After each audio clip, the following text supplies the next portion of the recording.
Hey, I'm Amanda from Trifecta Fitness. We're proud to be Clarksville's new Get Fit headquarters. Trifecta Fitness is a state-of-the-art spin and strength training studio. Our spin studio is truly one of a kind in this area, complete with 20 state-of-the-art live fitness bikes and an incredible sound system. Our strength training is done in small groups of 6 or fewer, and all of our strength and spin classes are scalable for every level of experience. Come see us in the heart of Clarksville, just behind MAPCO at the corner of Old Trenton Road and Wilma Rudolph Boulevard. Call us for more info at 931-542-6265 or download our Trifecta Fitness app for a full list of upcoming classes.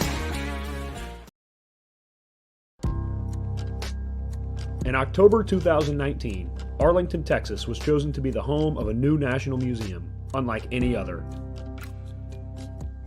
The National Medal of Honor Museum will be a unique home of military history. The 100,000 square foot museum will house exhibits, archives, and artifacts relating to the 3,500 U.S. troops who have been awarded the medal, the nation's highest honor for valor in combat. The museum will have 31,000 square feet of galleries dedicated to U.S. troops who have received the award. The museum CEO, former Navy SEAL and NASA astronaut Chris Cassidy, said the museum will focus on education as much as preservation. The building will have 5 areas dedicated to Medal of Honor winners from the Army, Marine Corps, Navy, Air Force, and Coast Guard. The main gallery will be located in a central plaza under a 25,000 square foot slab of steel, which will appear to be suspended in midair. It will be supported by 5 pillars. Black Rifle Coffee is a corporate sponsor of the museum, as are the Dallas Cowboys. The museum's board also includes over a dozen major corporations and 6 Medal of Honor recipients, including David Bellavia, Patrick Brady, and Britt Slabinski. Army Staff Sergeant Bellavia was awarded the medal for clearing an entire house by himself on November 10, 2004, as a squad leader in support of Operation Phantom Fury in Fallujah, Iraq.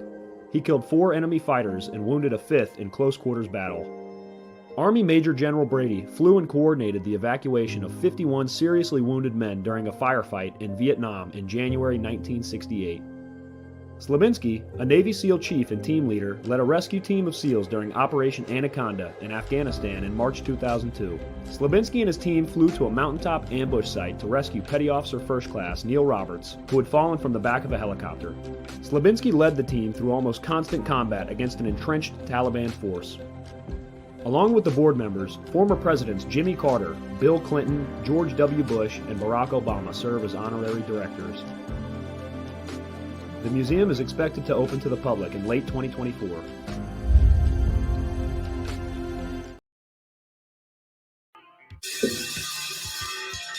All right. Welcome back. Misfit Nation. We are a show founded by a veteran and hosted by 2 veterans and a military spouse. Our mission is to get people to tell their story to the world. If you're an author, share your tips with the Misfit Nation. If you're a musician or actor, our audience needs to know how they too can get into the business. Coaches, we love our coaches. Come on and share some of your tips with the Misfit Nation to help them become better versions of themselves. If you're a corporate leader or an entrepreneur, come on and share how you did it and how hard you have fought for success. If you are a veteran, first responder, or Gold Star family, we would love to have you come on and just share your story with the Misfit Nation. We always have time for you. If you're feeling down, alone, or starting to see the darkness, stop. Think about those who are around you. You are not alone. You will be missed. If you feel like your problems will be a burden to those in your inner circle or are embarrassed, dial 988. If you are a veteran, take option 1. We need you to keep pushing forward. Don't make a permanent solution to a temporary problem. If you're a new listener, welcome to the Misfit Nation. Be sure to subscribe to our show on your favorite podcast apps and also on our YouTube channel at @_Misfit Nation. Subscribe and click the bell to keep you up to date with our latest episodes and all of our news. You can also find us on Heroes Media Group and About Face Radio. Now, let's get to the show.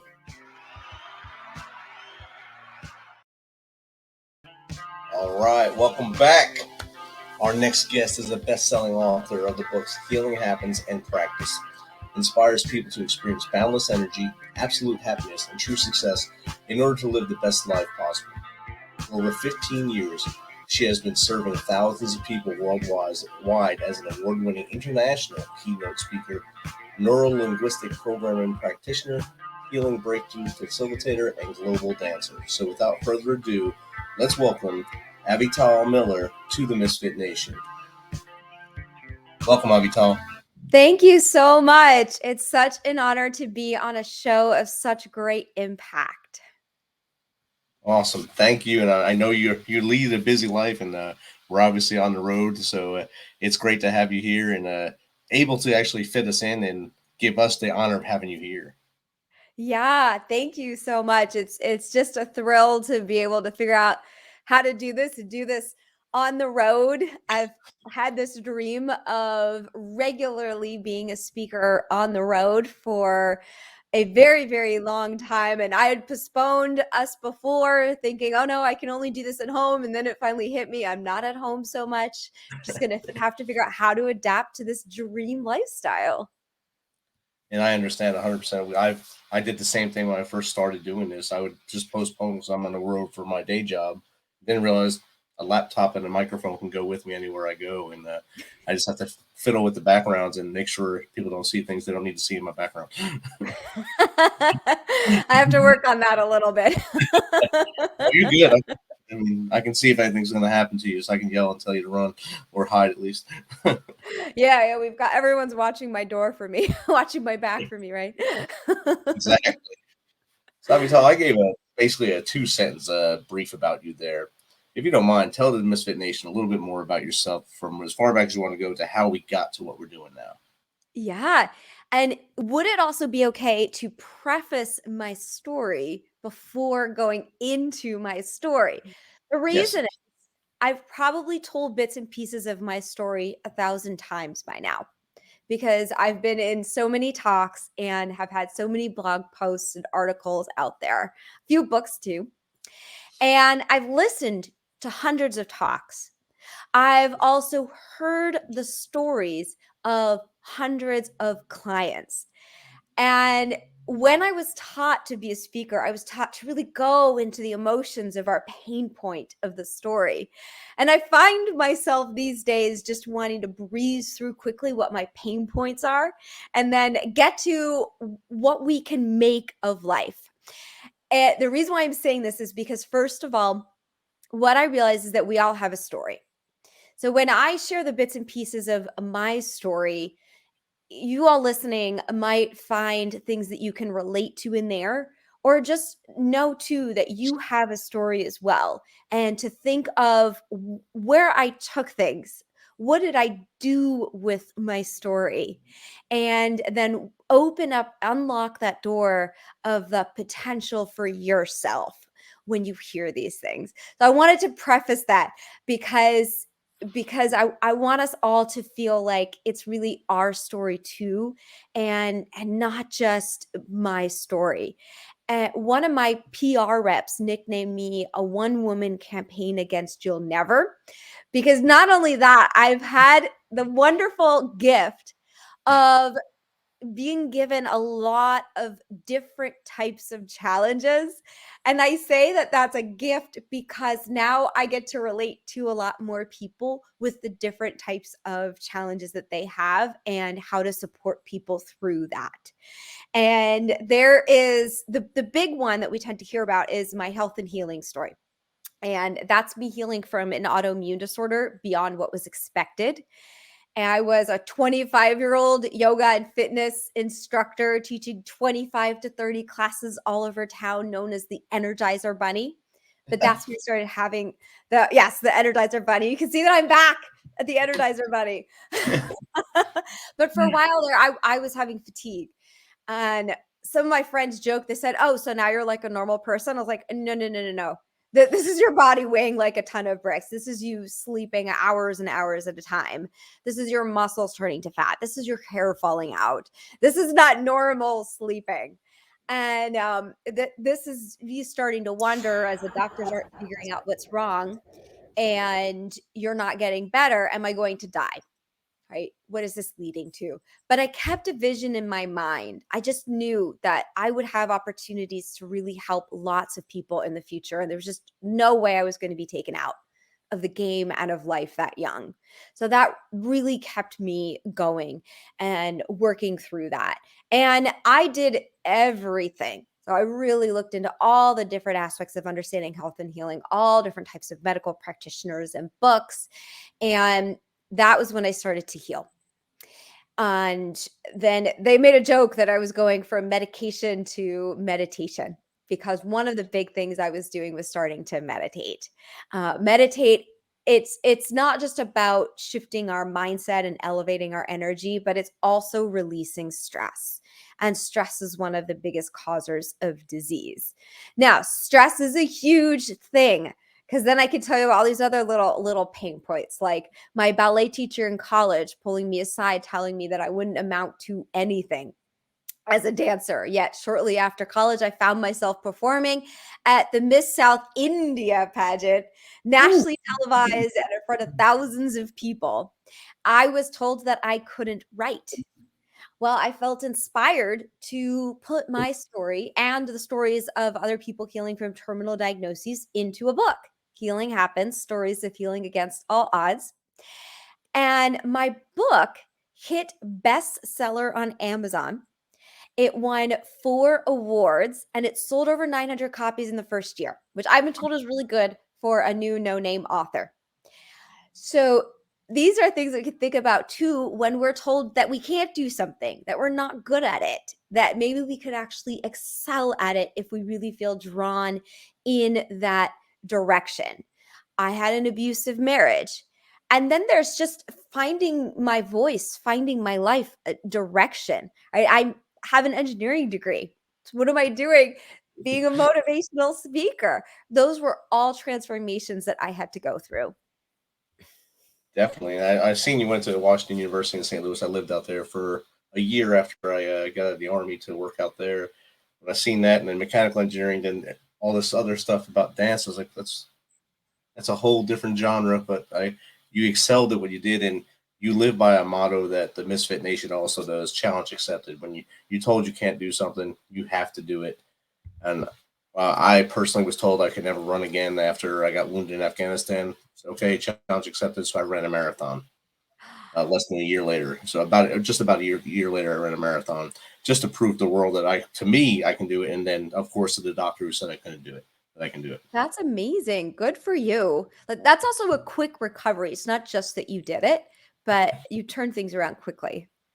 Challenge. I bet you worked hard. Hard head and challenge. Yeah. But you've taken the challenge to another level by saying, like they told you, you're the person that said it takes you can't and makes it I can 100% of the time. So I hate to be the next person that tells you can't do something and see what happens. Yeah. Yeah. I loved it. It just finally occurred to me because I had such a desire to share. I was the sales and marketing director at a book publishing company, and I was sharing other people's voice, but I had my own messages. And at this point, now I'm in the publishing world. I'm seeing what does it take to put your voice out there. So just having that courage, it finally occurred to me, well, if I can't write, then I'll just go learn how. You just open the door. That's the key. When somebody gives you those shut doors, you don't have to shut the door. You just say, how do I open the door? It's this constant fun game. When you feel like you can't do something, when you feel like something is hard, where is the opportunity? Where are things going? I went to one class, just one class, and felt inspired to go ahead and write. And I got an editor. I didn't have to do it on my own. That's outstanding. Yeah. A lot of people aren't that lucky to have an editor to help you, so that's outstanding. Yeah. And now you have how many books out now? Wait. Well, I have one full book that I'm the one who put it together, even though it's the voices of a lot of people because I interviewed all those health and healing experts in the book. And then I have a chapter in a book called Practice: Wisdom from the Downward Dog.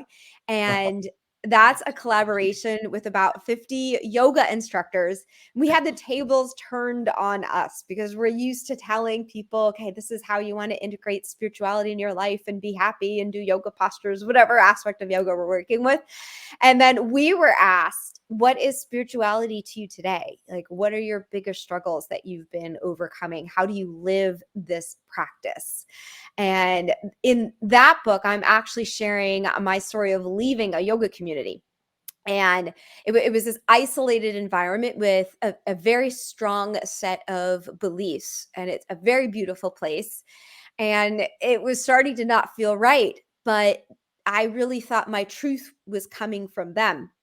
So I had to break through to creating my own truth and trusting that, even if it was going to be a slightly different path, because there were a lot of people there I was inspired by and wanted to follow in their footsteps and to say, how could I do this in a different way? Because their way isn't feeling right completely. So that was a huge thing for me to overcome. I created a book that was a collaboration with one other person, and it was out of an event that I hosted, a charity event to help feed our hungry kids in America. It was a beautiful, extravagant event. But really, I'm a motivational speaker. So I secretly implanted all these ways that we could be uplifted, expanded, and opened up in the event. And the book has all these pictures of people holding these little keep smiling cards. It's really cute. It was a black tie, devil and angel themed event. So it has all these wonderful photos of everyone in there. But what I did was I put, I think, 7 of the principles that I snuck into the event also written into the book. So it's kind of fun to have this fancy ball have a book coming out of it. I'm in a couple more books as well with some of my stories. So a lot of collaboration. So you like the teamwork aspect. That's something that really helps writers, especially when they're growing, to get noticed and get your feet, your traction and run, I guess. And having been in the marketing side of the publishing world, it kind of helps you to understand what you really need when you start doing it yourself. Yeah. If you pay close attention when you're working with another book company, I mean, I probably learned a lot more when I was working for the publishing company than putting my book in a collaboration. It's 20 million times easier to put a chapter in a collaborative book than put your own book together. Yes. I can understand that myself. I wrote mine on the whim stuff. My daughter told me I need to write it, so I wrote it, and she was my editor since she had a degree in creative writing and stuff. So she was my editor, and it was rough having her edit for me, but I was able to get through that, and it was rewarding at the end to have her be my editor and me publish a book. And after being on a book tour with her when she published her book. Yeah. What was rough about the process for you of editing? Having to listen to her tell me I'm bad, or I'm saying things like I'm writing things like I speak. I can't do that. You can't do that, Dad. You can't do that. You can't do this. I'm trying to write like I speak because it's my voice, but she didn't want to hear that stuff. But after 2 months of editing, we got it published, and it's out there. Yeah. No, I understand that too. It is kind of hard when the editor comes in and they know how things should be written and Right. how people's minds read things, and they're like, she's changing my words. She's changing my voice. It's my baby. So how did you go from Washington University in the heart of St. Louis, right outside of Forest Park there, all the way to India to dance? How did I go to India? Well, where did I go in between? I mean, I got hired at Microsoft. I lived in Seattle and quit Microsoft after 2 years and traveled around the world. I didn't make it to India yet. I traveled to other places before that. And I had always wanted to live in California. So I moved to California. And then what did I do? I think that after I traveled for a year, this is what happened. This is what changed my perspective. So I was working at Microsoft. I mean, this is like the pinnacle of what anyone could reach straight out of college, is getting a job at Microsoft and then going, oops, that's not who I am. I'm just following what I think that I was brought up to be. So we don't know these things at age 20. we have this wonderful system of pushing all of us into college and into careers. And I'm glad there's so much more flexibility in careers these days for people to change things around. But back then it was like you choose for life. And I'm going, well, this isn't feeling good. And so I was traveling the world. I grew up as a gymnast and a dancer. So fitness was already a huge thing. And by this point, I'm already doing yoga and Pilates. And when I'm traveling, I'm wearing a backpack and I'm in hostels and I'm camping out in jungles and beaches. I'm rarely alone. So I'm always in public. So whenever I'm doing my practice of my fitness, people are seeing me. And this was a time, so I don't tell you how old I am, but this was the time that people started to do yoga in US, where people were hearing of it, but not everyone was doing it. So everyone was curious, which meant they saw me doing it and they were curious. So I just kept getting approached by people to practice yoga. And after a while of doing this, it hit me. I was like, oh, maybe I don't need to go back to US and rejoin the corporate world. I've been seeing all these people have a different focus and different paradigm of belief system. And then I'm inspiring a lot of people through the yoga and fitness, and, the health and that whole arena is definitely an area that I know a lot of. So that's how I started going in that direction. And I just kept going there. I became a fitness director, a teacher trainer. So very determined in that direction. I think whatever I do, right, I tend to be very determined. So when you're determined, you're also thinking about, well, how do I do this in the best way? How do I go to the source, the root, right? That's India for yoga. So I went to India so that I could study the yoga in more depth. And I studied Ayurveda, which is an ancient Indian medical science. And then I just happened upon I went to go get my sari sewn. I liked wearing the Indian clothes while I was there. And I was at this shop in the shopping mall to get it sewn. And I hear this music. And I'm like, what's that? Remember, I'm a dancer. So when I hear music, I'm like, what's going on? And in the middle of the day, and they're like, it's a dance studio. I'm like, really? I walked by the dance studio and I'm peeking in, and they're like, do you want to come in? I'm like, okay. And then I'm still watching them. And remember, I'm traveling for about 3 months in India. I don't have anywhere to go. I don't have anything I need to do. I can just sit there and watch them. And then they said, hey, we're going to a show tonight. That was an amazing thing on its own, but that's a whole other story. We're going to a show tonight. And would you like to join us? I said, sure. So I drive all the way out to where the show is, and we have plenty of time to connect. So then they go, hey, why don't you come to dance rehearsal tomorrow? Because now they find out I'm a real dancer. And I go, okay. And then at the end of rehearsal, they go, okay, you're going to be the lead dancer and you're going to perform with us in 1 week. Wow. At the Miss South India pageant. Wow. That's how I ended up on that stage. And I actually performed with that troupe for a couple of months and even traveled a little bit around India with them. Outstanding. Yeah. Again, it wasn't really challenge accepted, but you had the know-it-all in you that you had the confidence to do it anyway from your background of dance growing up and stuff. I had the desire. This is why I wrote. I had the desire. It didn't matter if I was good or not. I had the desire. I loved doing it. Obviously, we're good. They made you the lead. I know they do, but there's this little secret thing too that I don't know for sure if it was in America, they would have made me a lead. But when you have this white skin, you stand out, and they thought it made them more elite. So I'll be front and center. Like, okay. I never got to do that. Yeah, that's outstanding. Are you still in contact with the people you met there? I actually am in contact with some of them. That's outstanding. I couldn't believe it. I mean, that was my first trip to India. I had no clue what was going to happen 2 weeks before the trip. And within those last 2 weeks, I got all of these connections all of a sudden.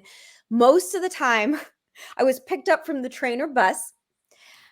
I was like somebody put me up in their home. They fed me. They even clothed me. They toured me around. Like they gave me my things to do. It was a huge adventure. It's really fun to give yourself time and just kind of have this open space and just see what adventures show up in the moment just by staying open and having some flexibility. And those are probably some of my biggest growth experiences and greatest stories. It sounds like an amazing journey, and you can probably put all that in one book as well, and not have to collaborate, because that is a story right there. It is. It's my life. Yeah. It's your life. Yeah, you can do volume 1, 2, 3, whatever. I told my mother I would write a book, an autobiography, when I was 5. Wow. Before I even knew if I would have an interesting life to write about. And now look at you. You go around the world, keynote speaker, dancing, the lead in an in the India show, the shiny object in the India show, as you call it. and now you're a motivational speaker. You're motivating others to take those advantages of being open and doing things and not being afraid and just stepping forward, stepping into what might be, something that they're totally petrified of, but get out there and do it. Expose yourself to something different, and it might work out for the best. Yeah, you might not have a good time one or two times, but sometimes it'll be awesome. Yeah. And I mean, you're always smiling. You've been smiling since we came on. So I love doing this. I've been speaking publicly, but I haven't been doing a lot of these podcast interviews and virtual things, because I decided that this year since my huge event in February, right, that I was going to take time to go inward quite a bit more and meditate a lot more. So being here, it's so thrilling to be able to, when you speak live, you have the impact of those people in that moment. And it's wonderful. I probably smile this much, except I don't see my face while I'm doing it. There's no mirror right in front of you, right? When you're speaking, when you teach dance, there is, but when you teach yoga, there is, right? But to be able to stream out in a platform that can go out to an unlimited people and live evergreen, which then means we get to expand our outreach, is a huge joy. And so thank you so much for creating this platform and spreading the messages of so many great people on your show. No problem. And that was our goal when we started, to get people's voice heard and their stories heard. Most in the beginning was just for veterans to get the pressure off their chest, so that they stay with us. And then they ask for help from others like yourself, a motivator, someone that can teach them maybe about yoga or maybe about dance or even how to write a book or publish it. And that's what we've been doing, and getting great minds on here to help the veteran and first responder community as much as we possibly can.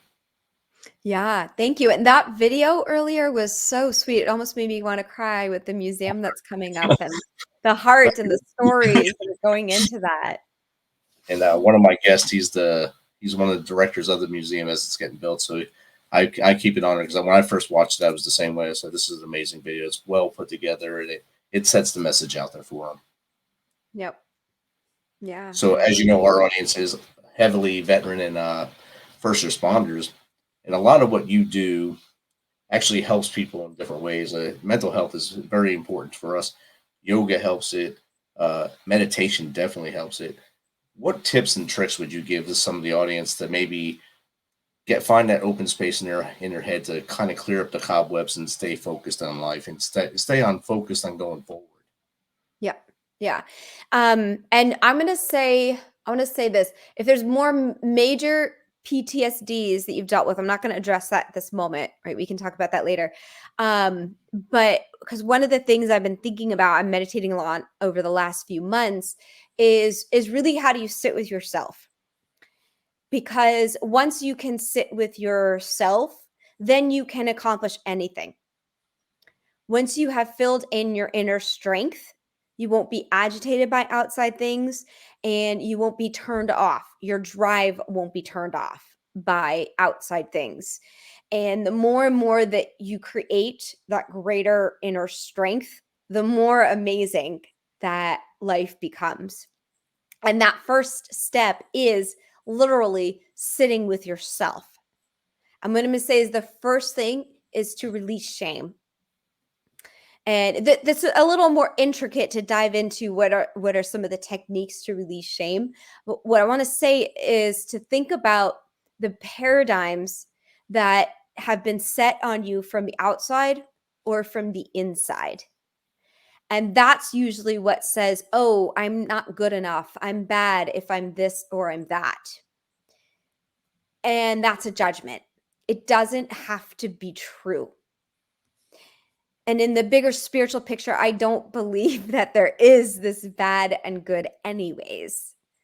So we can stop putting ourselves down. Once we can release that shame, release that self-judgment, you'll know if you're judging other people a lot, it means you're judging yourself too. That's a little trick that you can find out. Pretty much your thoughts around other people reflect them back to yourself.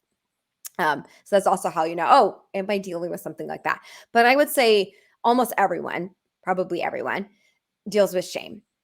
So once you can release that, create new judgment for yourself, open up potential that yourself can be anything, then it's even easier to sit with yourself. And you notice all the little things that come up. And you're going to make a choice as to what is coming up. So that the second stage is to notice what is coming up and then to decide how you're going to transform that. So what we want to do is we want to choose techniques where we're going to uproot from the depths and then plant new seeds. So I've got like hundreds of these techniques that I work on with people. And you mentioned some of these things, whether it's energy healing, the yoga, the meditation, neurolinguistic programming, yoga nidra is the newest one that I have. I just got certified in yoga nidra as well. It's one of the best, by the way, because you just lay down and you get guided into this whole calming, soothing, meditative process. But in the process of that, you're not just stress relieving and relaxing, you're actually uprooting by being able to sit with yourself and notice what's coming up and then choosing what new seeds you want to plant. So that's a beautiful practice as an example of how to work on number 2. And then number 3 is you elevate your energy. And yoga nidra will also help raise your energy. A lot of the meditation techniques that I do will raise energy. And for those of you who feel like, oh, I can't sit, I don't like meditation, whatever it is, then just do the things that you feel raise your energy. If it's turning on music and dancing in your living room, if it's going out to a concert, if it's playing a sport, start with doing those things so that you're raising your energy. You've probably heard of the statement that you can't solve a problem at the level that it's at. So that's also why we want to think about how do we grow and expand above where we've been, because then the things that seems like problems may literally not feel like problems at all. Those things just, it's like, oh, did I have that? I can't remember. Like, what was that issue? Like, because somebody might remind you too, oh, you used to be so annoyed about that. I was like, oh, really? So you even sometimes forget. One of my chapters in the book, it talks about getting a new normal. And that's where you get this, you elevate, and for a moment you might notice the difference, but then pretty quickly you don't know that there was ever a difference from before. You just get used to the new place where you are. Definitely, all that's great advice too. And I know a lot of us, we go from having that 2-second fuse, kind of like you were talking about earlier, that every little thing agitates you, to realizing you got to find a place where that doesn't bother you anymore because it really doesn't affect you. You can control the things you can control and ride the waves on the other things, and you come out on the other side a lot better. And I think you just hit a lot of those notes right there. Maybe they'll listen to you more than they listen to me when I say it, but you're definitely not someone they know. So that usually helps people a lot better when it's not someone that they know or close to them telling them something. Just, oh, you don't know what you're talking about, but you obviously know because you have been through it and you've practiced this. So thank you for sharing that with us. Yeah, absolutely. I always find it funny that we need to hear it from somebody we don't know. You think that the people that know us would have the best advice for us, but it's so hard to listen to them sometimes. Exactly. That's why, like, spouses, like, the best advice is don't give advice to your spouse. Have somebody else give the advice. Call someone else and come and talk. Say something that I usually say and see what she does. Yeah. Well, and I go into a lot of corporations and do all kinds of leadership seminars. And I love it when the HR or the director of the group, whoever's the organizer that brings me in is like, would you tell them this? And would you tell them this? Like, they need to hear it from someone else. It's at all levels. So, it's not just in the house, it's everywhere. Yeah. It's easier to listen to someone different than it is to listen to someone that you know. And that's just, I Yeah. guess, it's just human nature. I think we also feel more compelled in a direction if we hear it more than once. And this is what's interesting, because when I was in the yoga community, what was going on inside me, I was not hearing anywhere outside of me. Nowhere. And I'm going, am I crazy? Like, right? Because these are the people I really respect and look up to, but I'm not resonating. It doesn't feel good for me. And then I'm coming up with all these other ideas, and I'm going, well, that's wrong. That's not what I'm taught. And then finally, one day, intuitively, YouTube is on, and there's this picture, Matt Kahn, if any of you have heard of him. I opened up his video. He has over 100,000 followers, and he was saying the exact things that were in my head. I'm going, look, there's 100,000 social proof. There's 100,000 people that are interested in what he has to say, and those are my thoughts. So then I started believing in myself more. But what I've also learned from that is to just keep tuning in. There isn't a single other person who needs to agree with you for it to be right for your own path. Right. Exactly. And as long as you're on your path, it's the way to go. You don't have to go on someone else's path to find your way. It's the best. Yeah. Awesome. How does someone get in contact with you, Avital, to maybe have you speak at their corporation, or maybe do one-on-one talking, or some way that you can help them? Yeah, I would love to. I would love to help and give talks to other corporations. And you can visit my site, avitalmiller.com. The trick with Avital is that it's spelt like a vital. A, V as in victory, I, T as in talented, A-L. So my email, info@avitalmiller.com, is another way to connect with me. And I'm working on upgrading my site so you can actually fill out a form and say, I want her to speak on these dates. And it'll be a little bit more automated, but you have to contact me a little bit more directly. But I do have information about myself as a speaker on the site. Awesome. And the website is going across the bottom right now if you're watching visually. If not, Avital just spelled it for you, so you should have it, and it'll be in the notes as well. So Avital, thank you for taking some of your time, your busy time, because I know you're on the road, and to hang out with us in the Misfit Nation and share a lot of your knowledge with us. Yeah, thank you so much. It's such a pleasure to be on your show. And I just want to say this. My heart goes out also for everyone who's listening, for all of our first responders, for everyone who served, for the amount of courage and sacrifice that you have all made, and how that continues to live on in you. And, just my props. And I want to offer as much as I can support, also for moving on to make a great life for yourself. Outstanding. Thank you, Avital. That was awesome. And listeners, she put the olive branch out there. Reach out and grab it and see what she can do for you. And if you have a business, see if she can come in and motivate your employees to do better and greater things for you and for them. So once again, thank you, Avital, for joining us. Thank you. Thanks for checking us out and being a part of the Misfit Nation. Don't forget to visit our website at themisfitnation.com. It's themisfitnation.com to catch up on all of our episodes and also to get some of that great Misfit Nation gear.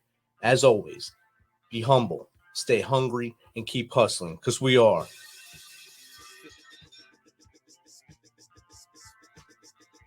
Misfit Nation.